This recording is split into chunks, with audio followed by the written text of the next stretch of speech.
Hello students, so welcome back to my channel. तो हम लोग जो देखने जा रहे थे वह क्लास 10th का चैप्टर नंबर जो 6 है मैन्युफैक्चरिंग इंडस्ट्री, उसको पढ़ रहे थे। तो इससे पहले मैंने 2 वीडियो कंप्लीट करवा चुका हूँ। ठीक है, उस 2 वीडियो में हम लोगों ने क्या क्या कंप्लीट कर चुके। तो हम लोगों ने, जैसे मैंने इससे पहले वाले वीडियो में कहा है कि सीबीएसई बोर्ड ने जो है सिलेबस को रिवाइज किया हुआ है और जो चैप्टर्स रखे भी है उनमें से कुछ टॉपिक ही रखे जो आपको पढ़ने हैं। तो इन चैप्टर्स में जो टॉपिक आपको पढ़ना था वो आपका इंपॉर्टेंस, जो कॉन्ट्रीब्यूशन करता है मैन्युफैक्चरिंग इंडस्ट्री हमारी जीडीपी को, फिर क्लासिफिकेशंस, ठीक है, फिर इंडस्ट्री का डिस्ट्रीब्यूशन पढ़ना था, फिर पोल्यूशन, मतलब इंडस्ट्री क्या क्या पोल्यूशन क्रिएट करता है उसके बारे में, और पोल्यूशन को किस तरीके से कंट्रोल कर सकते हैं उनके बारे में। तो जिनमें से हम लोग को पिछले 2 वीडियोस में इंपॉर्टेंस, कंट्रीब्यूशन और क्लासिफिकेशन जो है वो कंप्लीट। अब जो है हम लोग करने जा रहे हैं वो है आपका डिस्ट्रीब्यूशन के बारे में। तो डिस्ट्रीब्यूशन के लिए मैं एक काम करता हूं, आपकी बुक में एक हेडिंग लिखा होगा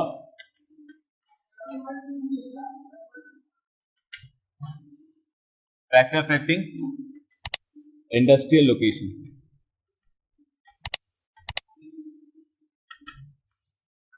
कौन से फैक्टर रिस्पॉन्सिबल है एक इंडस्ट्री के लोकेशन के लिए, उसके बारे में इस चैप्टर में देखे जाएंगे। तो एग्जांपल के तौर पे अब इसमें एक चीज देख लेते हैं। हम लोग इसको पढ़ने से पहले एक इंडस्ट्रियल सिस्टम बनाते हैं कि इंडस्ट्री वर्क कैसे करती है। तो मैंने एक इंडस्ट्रियल सिस्टम बनाया, ये आपकी बुक में भी बना हुआ है। इसको हम समझ के लेते हैं कि ये क्या होता क्या है। तो ये इंडस्ट्रियल सिस्टम में क्या है कि एक बिजनेसमैन जो है, इंडस्ट्रियलिस्ट जो होगा, वो लगाएगा आपका इनपुट। तो जो इंडस्ट्रियलिस्ट होगा वो क्या लगाएगा? इनपुट। इनपुट मतलब अपना पैसा लगाएगा। अब वो पैसा किस पे लगाएगा? वो पैसा लगा रहा आपका लेबर, आपके रॉ मटेरियल पे, ठीक है, और साथ ही साथ में मशीनरी पे। इसी तरीके से वो पैसा लगाएगा। तो ये पैसा लग रहा है उसका। अब इन्हीं सभी चीजों को वो ट्रांसपोर्ट की मदद से वो लेके आएगा आपके फैक्ट्री में। तो वो कहां पे लेके आ रहा है? वो फैक्ट्री में लेके आ रहा है। फैक्ट्री में क्या कर रहा है? वो लेबर, रॉ मटेरियल, मशीन की मदद से वो रॉ मटेरियल को कन्वर्ट कर रहा है फिनिश गुड में, मतलब वो बनाएगा आपका एक आउटपुट। अब इसी आउटपुट को वापस से वो ट्रांसपोर्ट की मदद से ले जाएगा आपका कहां पर? मार्केट में।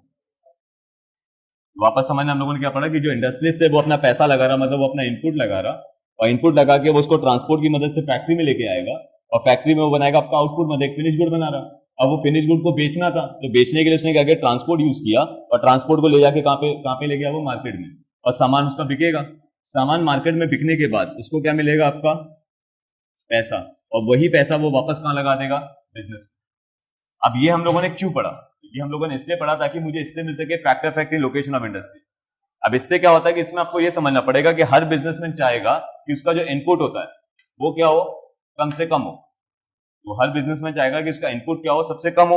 और वो हमेशा चाहेगा कि उसका आउटपुट जो है, मतलब उसको मार्केट में पैसा जो है वो क्या मिले? मैक्सिमम मिले। तो इसी से समझना कि आपका फैक्टर इफेक्टिव बन जाएगा। तो अगर वो इनपुट लेस करना चाह रहा, मतलब कम पैसे लगाना चाह रहा, तो वो कहां पे लगाएगा? मतलब बोलते हैं ना कि इंडस्ट्री लोकेट कहां पे होगी? जहां पे लेबर सस्ता हो, रॉ मटेरियल सस्ता हो। देखो मशीनरी में तो कुछ कम नहीं हो सकता, बट लेबर और रॉ मटेरियल जो है वो कम हो सकता है। तो इसमें हम लोग ये पकड़ा कि एक इंडस्ट्री कहीं पे भी लोकेट होगी तो वो सबसे पहला देखेगा availability of raw material at low price. तो बिजनेसमैन क्या है? वो कम से कम इनपुट लगा रहा, तो वो सबसे पहला क्या चाहेगा? उसको रॉ मटेरियल जो है वो कम से कम पैसे में मिले। दूसरा क्या है उसका? लेबर। तो वो चाहेगा कि उसकी जो लेबर हो, उसको जो लेबर मिले, मतलब अवेलेबिलिटी ऑफ लेबर हो, वो क्या हो? At low wages. उसको कम से कम पैसे में क्या हो? लेबर हो, तभी तो उसका इनपुट कम होगा। तो वो मशीनरी में तो पैसा कम होगा नहीं, मशीन जितने की आएगी उतने की मिलेगी, बट ये 2 वैल्यू पे तो वो पैसा कम कर सकता है। तीसरा, आप देखना इसमें इंपॉर्टेंट रोल प्ले करता है वो आपका ट्रांसपोर्ट, क्योंकि हर एक जगह से दूसरी जगह पे सामान ले जाना हो तो वहां पे बेटर मीन्स ऑफ क्या चाहिए? ट्रांसपोर्ट चाहिए। तो वही आपका तीसरा आ जाएगा, वो है आपका बेटर ट्रांसपोर्ट। ठीक।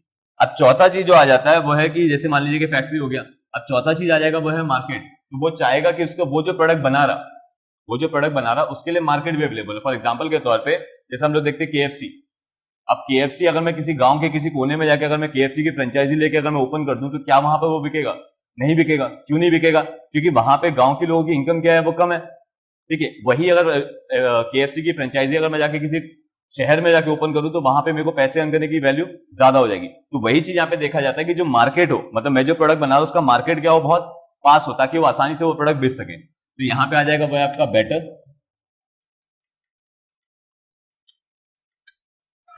बेटर मार्केट हो गया। तो क्या क्या फैक्टर इफेक्ट होते हैं लोकेशन के लिए, तो वह जाएगा availability of raw material at low price, उसके बाद अवेलेबिलिटी ऑफ लेबर का at low wages, better transport और बेटर मार्केट हो अपने फॉर देयर फिनिश गुड्स, इसको यहाँ पे लिख दे रहे हैं। तो वो जो प्रोडक्ट बना रहा उसके लिए क्या हो कि उनके लिए क्या हो, बेटर मार्केट हो। अच्छा, इंडस्ट्री रन क्या पे होगी, मशीनरी आपकी रन क्या होगी, क्योंकि यहाँ पे मशीन है ना। अब मशीन की वैल्यू तो मैं कम नहीं कर सकता, बट मशीन को रन करने के लिए जो फ्यूल की रिक्वायरमेंट होती है वो क्या मैं चाहूंगा कम। तो मैं चाहूंगा कि हमेशा वहां पर क्या हो, बेटर सप्लाई ऑफ इलेक्ट्रिसिटी,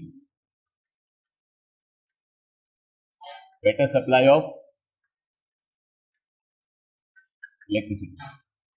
तो ये 5 फैक्टर होंगे। आप जरूरी नहीं कि पांचों के पांचों फैक्टर आपको मिल सकते हैं, वो इंडस्ट्री कोशिश करेगी कि इसको ज्यादा से ज्यादा चीजें जो वहां पे अवेलेबल हो जाए, तब जाके वो इंडस्ट्री ओपन हो पाएगी। अगर पांचों मिल रही तो बहुत अच्छी बात, वरना वो कोशिश करेगा कि मैक्सिमम चीजें इनमें से जो भी चीज होती है उसमें मैक्सिमम अपने पास गेन कर सके, ताकि वो अपना पैसा क्या कर सके, कम।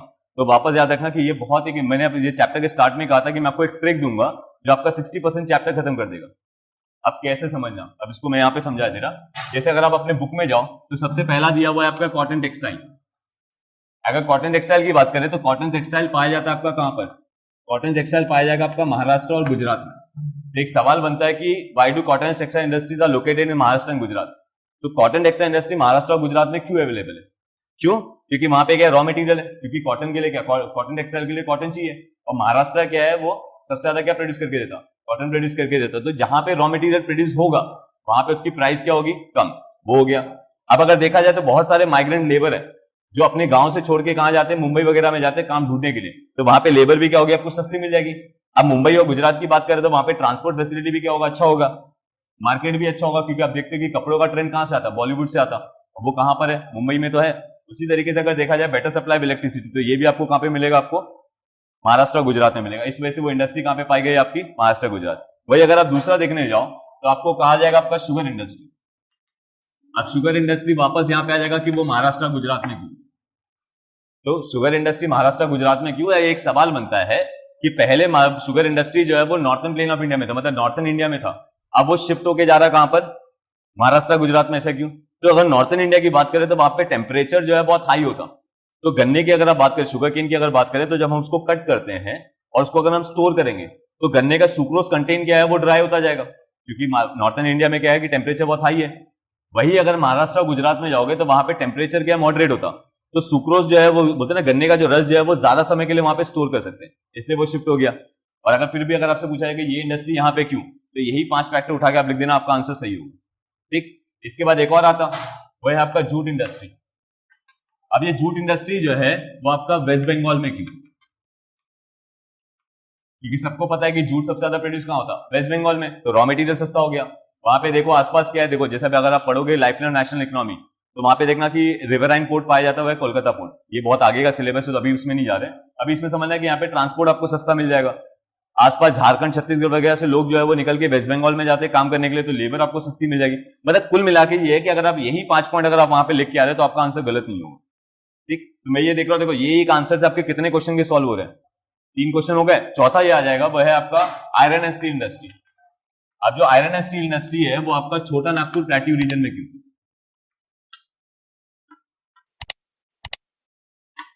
छोटा नागपुर प्लेट्यू रीजन में क्यों, क्योंकि वहां पे सबसे ज्यादा रॉ मटेरियल मिलता, जो आयरन और कोकिंग और लाइमस्टोन जो चाहिए वो आपको कहां पे मिलेगा, छोटा नागपुर प्लेट्यू में। और ये क्या होता है, हैवी होता है, तो इसको एक जगह से दूसरी जगह पे ले जाने का ट्रांसपोर्टेशन कॉस्ट बढ़ सकता, इसलिए हम लोग कोशिश करते हैं कि ट्रांसपोर्टेशन कॉस्ट कम हो, तो हम लोग वहीं पे इंडस्ट्री खोल देते हैं। ये समझा, तो यही 4 इंडस्ट्री आपके बुक में दी और आपसे एक सवाल पूछा था, या तो एक सवाल कैसे बनेगा समझो, एक सवाल बनेगा what are the factor affecting location of industry, तो ये पॉइंट उठा के लिख देना। या तो आपको क्या होगा, किसी इंडस्ट्री का नाम दिया गया होगा और किसी एरिया का नाम दिया गया और पूछा जाएगा ये इंडस्ट्री यहाँ पे क्यों। तो कभी भी अगर आपसे कोई इंडस्ट्री का नाम दिया गया और एरिया का नाम दिया गया, पूछा जाए यहाँ पे ऐसा इंडस्ट्री क्यों पाया जाता, तो यही 5 पॉइंट उठा के लिख देना, क्योंकि आप चाहिए तो आप अपने बुक में देख लेना, इन्हीं 5 में से 3 पॉइंट आपके बुक में मैच हो जाएंगे। ठीक, अब इसी का उल्टा क्या होता, एक इंडस्ट्री यहाँ पे क्यों पाई जाती है, तो इसी का उल्टा क्या होगा कि इंडस्ट्री को प्रॉब्लम क्या होगी, तो वो चीज हम देखते हैं कि इसको प्रॉब्लम क्या होगी। तब एक काम करो, आप इसको नोट डाउन कर लो। सो अभी हम लोगों ने क्या पढ़ लिया, वो पढ़ लिया factor affecting location of India. अब देखना इसमें कितना अच्छा एक आर्ट था कि आपको क्या पढ़ना था, डिस्ट्रीब्यूशन पढ़ना था कि कौन सी इंडस्ट्री कहां पाई जाती है। जब आपने पढ़ा ना कि cotton textile industry Maharashtra Gujarat में क्यों, शुगर इंडस्ट्री जो है वो महाराष्ट्र गुजरात में क्यों, और जूट इंडस्ट्री वेस्ट बंगाल में क्यों, और उसके बाद आयरन एंड स्टील इंडस्ट्री छोटा नागपुर में क्यों? तो वहां पे आप ऑलरेडी डिस्ट्रीब्यूशन तो पढ़ चुके हैं कि ये इंडस्ट्री कहां पर पाई जाती है। अब इसी का उल्टा अगर आपसे पूछा जाए कि ये इंडस्ट्री पर्टिकुलरली यहाँ पे क्यों नहीं पाई जाती, भाई कोई ना कोई तो कारण होगा ना कि आपके यहाँ पे वो इंडस्ट्री क्यों नहीं पाई जा रही। तो जब उनको ये सारी चीजें नहीं मिलेंगी तभी तो होगा, तो उसका रीजन समझना, उसका रीजन कैसा है। जैसे अगर एक इंडस्ट्री को लोकेट होने के लिए सबसे पहला कारण क्या है? Availability of raw material at low price. तो अगर एक पर्टिकुलर इंडस्ट्री वहां पे नहीं पाई जा रही होगी तो उसका कारण क्या होगा? वहां पे कारण होगा वो है आपका unavailability of raw material leads to rise in price. ये आपको मिलेगा आयरन एंड स्टील इंडस्ट्री में, क्योंकि आयरन एंड स्टील इंडस्ट्री में जैसे पिछले वाले वीडियो में मैंने बताया था कि अगर आपको आयरन एंड स्टील बनाना है तो आप उसमें रॉ मटेरियल यूज कौन सा करते हो? तो आप यूज करते हो आयरन और, मैं थोड़ा शॉर्ट में लिख रहा हूं बट आपको फुल फॉर्म में लिखना है, अभी सिर्फ समझने के लिए करते हैं। आयरन और प्लस आपको चाहिए कोकिंग कोल प्लस आपको चाहिए लाइमस्टोन, और इसकी रेशियो क्या है? 4:2:1। यहाँ पे क्या है कि ये सारे के सारे हैवी है। अब इसमें समझना अनअवेलेबिलिटी और रॉ मटेरियल। कहा जाता है कि इंडिया में कोकिंग कोल की अवेलेबिलिटी जो है बहुत कम है। इंडिया में कोकिंग कोल की अवेलेबिलिटी बहुत कम है, तो अगर हमारे यहाँ पे कोकिंग कोल है नहीं तो हमें कहीं और से क्या करना पड़ेगा? मंगाना पड़ेगा। अब जब हम कहीं और से मंगाएंगे तो उसकी कॉस्टिंग क्या हो जाएगी? बढ़ जाएगी। तो वो आपको प्रॉब्लम दिया होगा आयरन एंड स्टील इंडस्ट्री में, ये समझना। अब दूसरा प्रॉब्लम है, दूसरा यहाँ पे फैक्टर क्या दिया? Availability of labour at low wages. अब हम लोग ये नहीं कह सकते कि इंडिया में लेबर की कमी है, क्योंकि इंडिया में लेबर ही तो है। अब प्रॉब्लम क्या है कि यहाँ पे क्या है, जो लेबर हमारे पास है वो अनस्किल्ड है, तो इस वजह से उनकी प्रोडक्टिविटी क्या होती? Less productivity from unskilled labour. तो जो हमारे पास लेबर तो है बट वो लेबर जो है वो स्किलफुल नहीं, उनको वो काम करना नहीं आता। अब क्योंकि उनको वो काम करना नहीं आता इस वजह से उनकी प्रोडक्टिविटी क्या होती है? कम। ये भी आपको कहां पे मिलेगा? आयरन एंड स्टील इंडस्ट्री में। देखना वहां पे लिखा होगा, वहां पे लिखा होगा कि problem face by iron and steel industry में लिखा होगा कि हमारे पास प्रोडक्टिविटी जो है वो कम है, क्योंकि हमारे पास वो लेबर नहीं है उस पोटेंशियल का कि जो आयरन एंड स्टील इंडस्ट्री को, आयरन एंड स्टील को बना सके। तीसरा क्या है? Better transport. अब ये आपको शुगर इंडस्ट्री में मिलेगा। वहां पे कहा जा रहा है कि transport delay may lead to damage of goods। कैसे? शुगर केन का एग्जांपल क्यों दिया? क्योंकि गन्ने को मैंने काटा। अब मान लो कि गन्ने की खेती यहां हो रही है और शुगर केन की इंडस्ट्री जो है वो कहीं और है, तो मैं क्या करूंगा? गन्ने को काट के ट्रांसपोर्ट में डालूंगा और उसको ले जाऊंगा कहां पर? शुगर इंडस्ट्री में। अगर मान लीजिए मेरे पास बेटर ट्रांसपोर्ट नहीं हुआ तो ट्रांसपोर्ट में समय लग जाएगा, और हम लोगों ने पहले ही बताया कि गन्ने को जितना ज्यादा आप समय स्टोर करोगे उतना उसके अंदर का सुक्रोज कंटेंट क्या होता जाएगा? ड्राई होता जाएगा। ये बात समझिए, उसके अंदर का सुक्रोज कंटेंट ड्राई हो जाएगा, मतलब उसकी बेटर आउटपुट हम लोग नहीं ला सकते। तो वही ये बेटर ट्रांसपोर्ट का उल्टा क्या हो जाएगा? ट्रांसपोर्ट डिले में lead to damage of goods. इसके बाद नेक्स्ट क्या है? Better market for the finish goods. अब बेटर मार्केट के लिए क्या है? ये आप जाओगे जूट इंडस्ट्री में। जूट इंडस्ट्री में जाना, वहां पे इसका चैलेंज दिया होगा। उसमें क्या दिया हुआ है? स्टिफ मतलब strong, stiff competition from their alternative goods and countries। ठीक, अब इसमें क्या बोला कि स्टिफ कंपटीशन मतलब स्ट्रॉन्ग कंपटीशन की बात करें कि यहाँ पे कंपटीशन बहुत स्ट्रॉन्ग है। किससे? Alternative goods. जैसे जूट का ऑल्टरनेटिव क्या है? सिंथेटिक बैग्स मतलब प्लास्टिक बैग्स। तो आप जब कभी भी मार्केट में जाते हो तो आप देखते हो वहां पे गनी बैग्स मतलब जूट के बैग, जूट से बने हुए गनी बैग्स को यूज करने की जगह पर आप यूज करते हो प्लास्टिक बैग्स, क्योंकि वो सस्ता होता है। तो पहला तो उससे चैलेंज होगा कि पहले तो हम लोग गनी बैग यूज करने की जगह पे प्लास्टिक बैग यूज करें। अब दूसरा प्रॉब्लम है कि अगर कोई गनी बैग यूज करना भी चाहे तो इंडिया भी गनी बैग्स बनाता है, तो साथ में आपका बांग्लादेश, ब्राजील और फिलीपींस भी बनाते हैं, तो उनसे भी कॉम्पिटिशन फेस करना है। तो वही लिखा मैंने कि stiff competition from the alternative goods. जो ऑल्टरनेटिव गुड्स है उससे कॉम्पिटिशन फेस करना पड़ रहा है, साथ ही साथ में कंट्री से फेस करना पड़ रहा है। लास्ट क्या आ जाता है? Better supply of electricity. तो यहां पे हम लिख सकते हैं वो है पुअर इंफ्रास्ट्रक्चर। तो एक काम करा, मैं इसको ऊपर लिख दे रहा, तो यहां पे हो जाएगा आपका पुअर इंफ्रास्ट्रक्चर। हमारे पास हो सकता है कि वो इलेक्ट्रिसिटी का जो सप्लाई हो वो रेगुलर ना हो। ठीक, तो वही देखा कि जो 5 फैक्टर जो अफेक्ट करते हैं लोकेशन की इंडस्ट्री को, उसी का अगर आप उल्टा कर देते हो तो वो हो जाएगा प्रॉब्लम फेस बाय इंडस्ट्री। अब मैं आपको एक ट्रिक इसलिए दे रहा क्योंकि बोर्ड में क्या होता है कि हम लोग अगर नंबर ऑफ क्वेश्चन अगर बनाने जाए तो नंबर ऑफ क्वेश्चन तो बना सकते हैं, बट आप इमेजिन करना कि हो सकता है कि कॉटन टेक्सटाइल इंडस्ट्री में 3 ही मैच हो रहा होगा, 5 तो नहीं होगा। बट अगर मैं 5 लिख दूंगा तो कोई प्रॉब्लम तो है नहीं।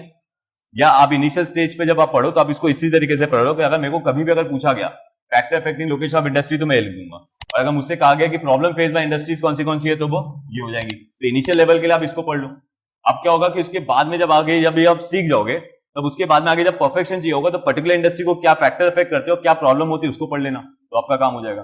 तो मैंने क्या किया इस वीडियो में, आपका जो डिस्ट्रीब्यूशन और क्लासिफिकेशन था वो मैंने खत्म कर दिया। अब बेटर पार्ट क्या है कि जो आयरन एंड स्टील इंडस्ट्री के बाद की जितनी भी इंडस्ट्री दी गई है आपकी बुक में, वो इंडस्ट्री वो जो सारी इंडस्ट्री जो है वो आपके सिलेबस से निकाल दी गई है। ठीक, ये समझ में? तो वो इंडस्ट्री नहीं करेंगे। उसके बाद हम लोग क्या करेंगे, हम लोग पढ़ेंगे वो है पोल्यूशन कौन सा होता है, उसको कंट्रोल करने का क्या क्या तरीका है। तो इसको देखने के लिए क्या करेंगे, हम लोग नेक्स्ट वीडियो में जाएंगे, क्योंकि मैं बड़ा बड़ा वीडियो इसलिए नहीं बना रहा कि हो सकता है कि आप बहुत ज्यादा बोर हो जाते, क्योंकि ऐसा लगता है कि बहुत ज्यादा लेंथी हो रहा। तो हम लोग क्या करें, क्वेश्चन फॉर्म में जा रहे हैं कि भाई ज्यादा था क्या होगा, डिस्ट्रीब्यूशन पूछाएगा, मतलब फैक्टर अफेक्टिंग लोकेशन, तो उसका आंसर ये हो गया। अगले वीडियो में क्या हम लोग उसके आगे का कंप्लीट कर लेंगे। ठीक है, ठीक। तो आप एक काम करिएगा और इस वीडियो को जरूर देख लीजिएगा। इससे पहले जो 2 वीडियो बनाए थे वो आप देख लीजिएगा। Thank you very much. तो मिलते हैं आपको नेक्स्ट वीक।